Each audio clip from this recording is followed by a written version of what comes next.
I think it's really important to always be looking forward as an artist, but I think it's good to look back occasionally.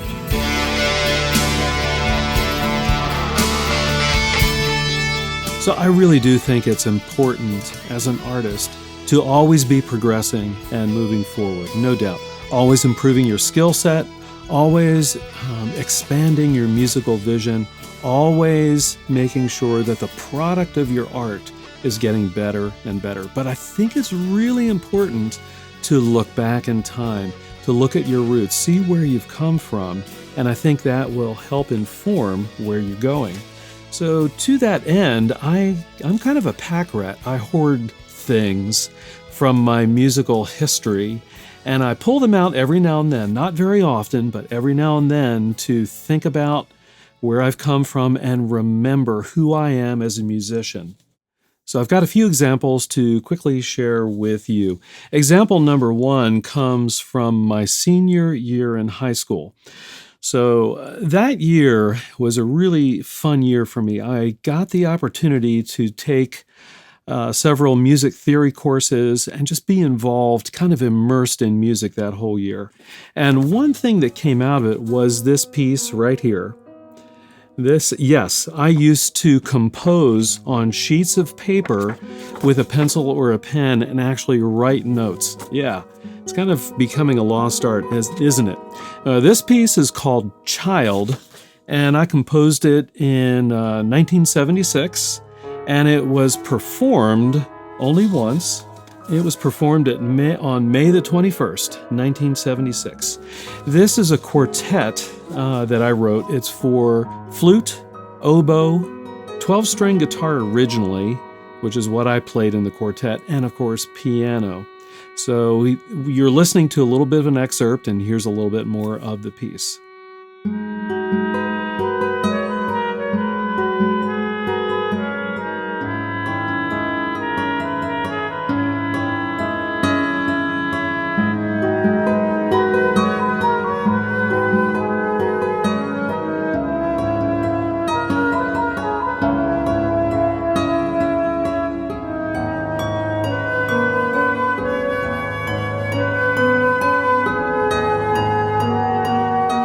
One of the things that I really remember about that time of my life was, again, the immersion in music and also learning more about the nuts and bolts of how music works, and then learning how to compose music. In this case, quartet. I also did string quartets, guitar pieces, all kinds of stuff that was kind of off more in the classical realm. But I think it really kind of changed my view to this very day of how I think about music, how I think about harmony and melody and rhythm. One of the other things I save, in addition to sheet music, are reel-to-reel tapes.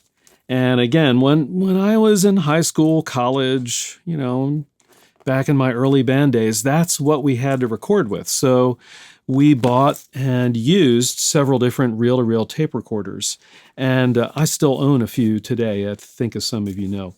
Anyhow, I'd like to play you an excerpt from it's actually a test piece that I did on a 4-track reel-to-reel. So there's 4 tracks, 4 channels of guitar, and this will give you a feel for my early days using volume pedals and creating kind of ambient sounds. This was recorded in 1980.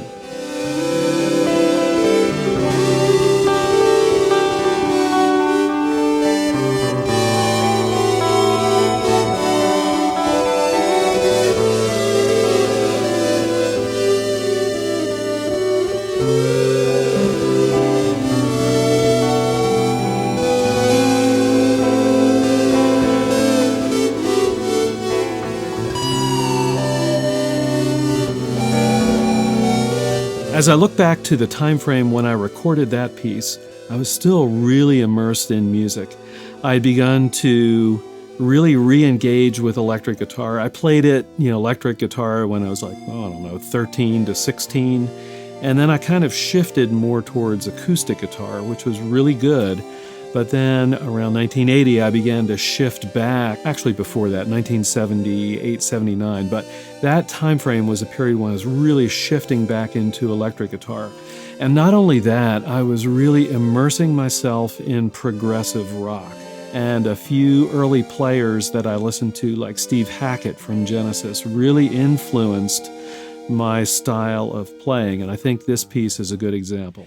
In addition to hoarding sheet music and reel-to-reel tapes, I also hoard memorabilia from my old band days. So I've got a scrapbook full of photos.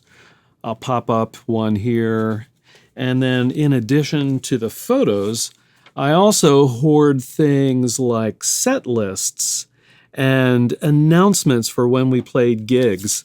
So this particular one is actually a schedule of a place that's no longer around called the Galaxy Ballroom in Baltimore, Maryland, and we were playing there in September.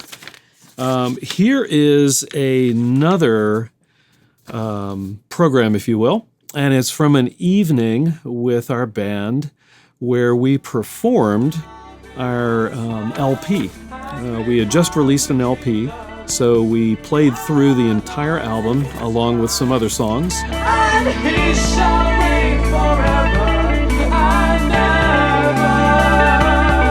He shall reign forever. His dominion will never end. In his kingdom